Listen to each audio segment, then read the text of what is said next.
श्रीराम जय राम जय जय राम. श्रीराम जय राम जय जय राम. 6 जानेवारी.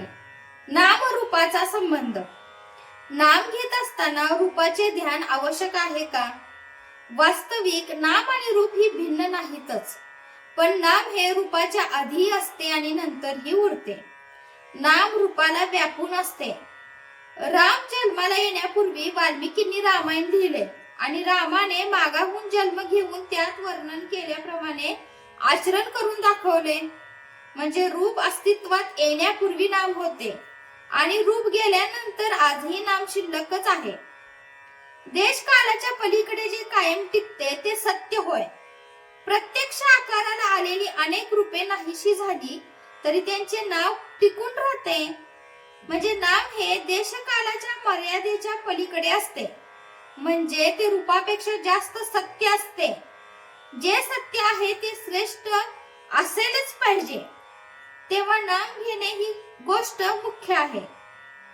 ते घेत असताना रूपाचेही ध्यान राहिले तर उत्तमच, पण ते तसे न राहिले तरी नाम घेत असताना रूपाचे स्मरण सूक्ष्म रूपाने असतेच असे समजा. एका गृहस्थाच्या घरी राम नावाचा गडी आहे. तो गृहस्थ राम राम असा जप करीत बसला आहे, पण त्याचे लक्ष राम रूपाकडे नाही, मनात काहीतरी दुसरेच विचार चालू आहेत. अशा वेळी त्याला जर एकदम विचारले की तुम्ही कुणाचे नाव घेत आहात, तर अर्थात रामाचे असेच उत्तर तो देईल. हे उत्तर देता त्याच्या मनात दशरथी राम हीच व्यक्ती असणार, रामगडी ही व्यक्ती नसणार. याचाच अर्थ असा की नाम घेत असताना रूपांचे ध्यान सूक्ष्म रूपाने आत जागृत असते. म्हणूनच रूप ध्यानी येत नाही म्हणून अडून बसू नये. नामस्मरण करण्याचा अट्टास ठेवावा, त्यात सर्व काही येते. एखाद्या माणसाची आणि आपली ओळख असेल तर पहिल्याने त्याचे रूप पुढे येते आणि नंतर नाम येते.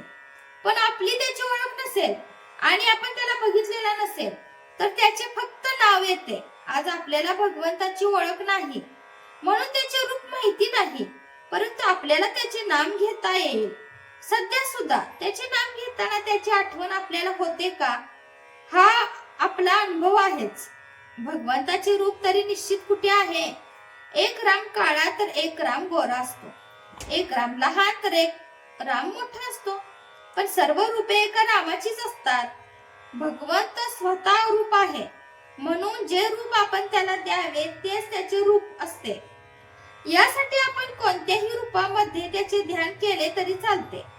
नामातून अनंत रूपे उत्पन्न होतात आणि अखेर त्यामध्येच ती लीन होतात. म्हणून भगवंताचे नाम श्रेष्ठ आहे. हे त्याचे नाम तुम्ही आवडीने अखंड घ्या आणि आनंदात राहा. जय जय रघुवीर समर्थ. आजचे बोधवाक्य. दानात दान अन्नदान, उपासनेत उपासना, सगुणाची उपासना आणि साधनात साधन नामस्मरण.